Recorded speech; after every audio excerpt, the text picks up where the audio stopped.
نماز باجماعت پڑھی، اگر لیلۃ القدر میں جو قیام کرنے کا ثواب ہے وہ ملے گا۔ اسی طرح نماز اوابین کے متعلق حدیث پاک میں ہے جو مغرب کے بعد 6 رکعتیں پڑھے اور ان کے درمیان کوئی بری بات نہ کرے تو یہ 12 سال کی عبادت کے برابر ہو۔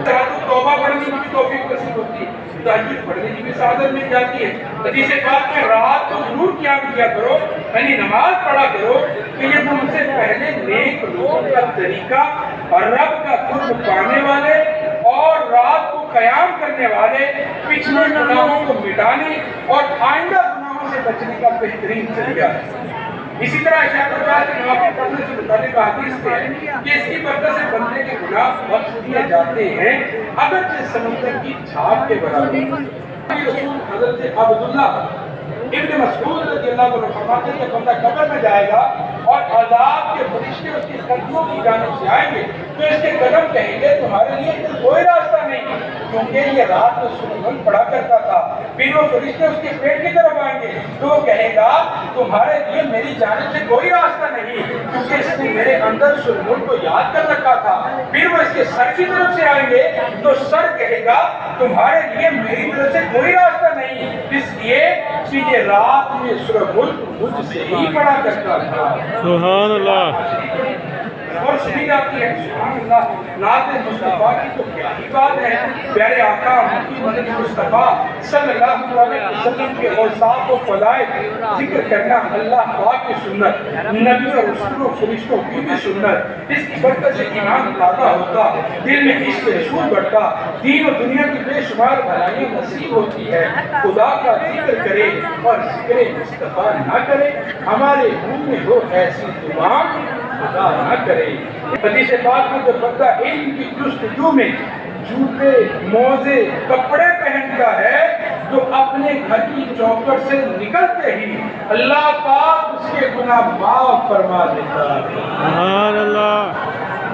الحمدللہ اب شب جمعہ کا درود پاک ہے، اس کو پڑھنے والے کے لیے مرتے وقت دیدار مصطفیٰ نصیب ہونے کی فضیلت ہے۔ اسی طرح گناہ بخشوانے والا درود شریف پڑھایا جاتا ہے، یعنی درود پاک کو پڑھنے سے گناہ بخشے جانے کی فضیلت ہے۔ ایک ایسا درود شریف بھی پڑھا جاتا ہے جس کے پڑھنے سے رحمت کے 70 دروازے کھل جاتے ہیں۔ قرب مصطفیٰ دلانے والا درود شریف بھی پڑھا جاتا ہے۔ 6 لاکھ درود پاک کا ثواب کی عظیم و شان درود پاک بھی پڑھایا جاتا ہے۔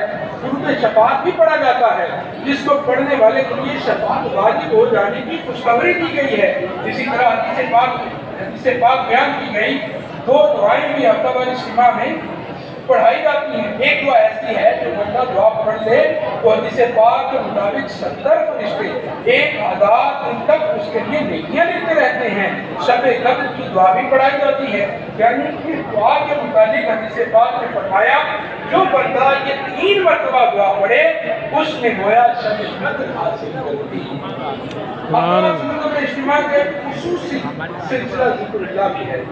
حدیث پاک میں جو قوم اللہ کا ذکر کرنے کے لیے بیٹھتی ہے، جو قوم اللہ کا ذکر کرنے کے لیے بیٹھتی ہے تو فرشتے ان کو چاروں طرف سے گھیر لیتے ہیں اور خدا کی رحمت ان کو ڈھانپ لیتی ہے اور ان لوگوں پر سکینہ دل کا اطمینان نازل ہوتا ہے اور اللہ پاک اپنے مقربین میں ان کا ذکر فرماتا ہے۔ سبحان اللہ۔ ہفتوار سنت پر اجتماع میں رکعت انگیز دعا بھی ہوتی ہے۔ بعد میں دعا کو عبادت کا مرکز کہا گیا ہے۔ اعلیٰ حضرت فرماتے ہیں جماعت میں برکت اور مسلمانوں کے اجتماع میں دعا کرنا قبولیت کے زیادہ قریب تر ہے۔